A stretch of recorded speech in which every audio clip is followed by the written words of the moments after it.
Nishad party के राष्ट्रीय अध्यक्ष संजय निषाद जी हमारे साथ हैं। सर, राष्ट्रीय अधिवेशन होने जा रहा है, पहली बार होने जा रहा है। क्या बड़ी चीज़ें इस राष्ट्रीय अधिवेशन में देखने को मिलेंगी?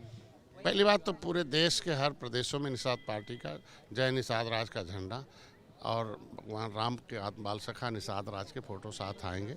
और भारत में भारतीय संविधान के अंदर जो इनकी हिस्सेदारी है वो राष्ट्रीय सुरक्षा इनको मिली हुई है, संविधान में कॉन्स्टिट्यूशनल सेफगार्ड मिला हुआ है और पूरे देश के सभी मछुआरों को मिला हुआ है और सभी लोगों को संविधान में सुरक्षा की ये लोकसभा, विधानसभा, विधान परिषद कहीं भी जाके लड़ सकते हैं।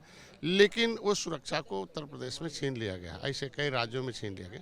तो अगर मुद्दा हमारा राष्ट्रीय है तो हमारा संगठन भी राष्ट्रीय स्तर पर उठे और उसके लिए दिल्ली सब लोग इकट्ठा हो रहे हैं और उसमें प्रस्ताव जो पारित होगा वो प्रधानमंत्री, गृहमंत्री को दिया जाएगा और वो एक इस तरीके से एक पार्टी का जो सफ़रनामा है, कहाँ तक हमने इनको बताया, चूँकि विपक्ष इनको गुमराह करता रहा था, तो हम कितना सफलता प्राप्त कर रखे हैं इस इनके रिजर्वेशन के लिए, उसकी आवाज़ को उस दिन एक आवाज़ बनेगी पूरे देश का और फिर वो गृहमंत्री, प्रधानमंत्री तक जाएगा। कितने प्रदेशों से लोग इसमें शामिल होने आ रहे हैं आपका संगठन? हमको लगता है कि 22 प्रदेशों से आएंगे।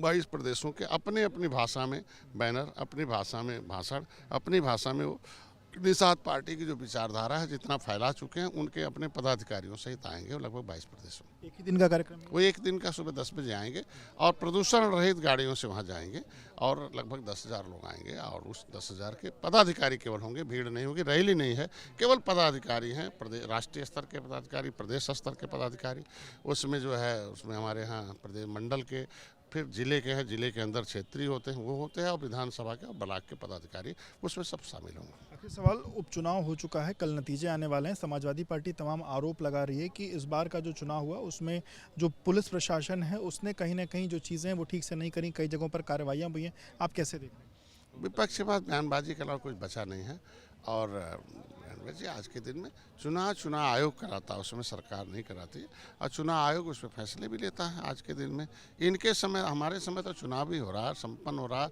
अगर इस तरह का मिशनरी जिसका वो नाम ले रहा है तो 43 सीट थोड़ी जीत जाते हैं पिछले लोकसभा में। आज इनके समय तो पर्चा ही नहीं भरने दिया जाता था। आप कन्नौज की स्थिति देख सकते थे आप। तो ऐसे आरोप लगाना विपक्ष का गलत है। कई जगहों पर रिकाउंटिंग की भी मांग हो रही है। मांग करने का वोटिंग सबको है, लेकिन इनके समय कितनी रिकाउंटिंग होती थी, कितना लोग दोबारा चुनाव होता था। लेकिन आज के दिन में हमारे यहाँ आप देखेंगे किस शांति से चुनाव हो रहा।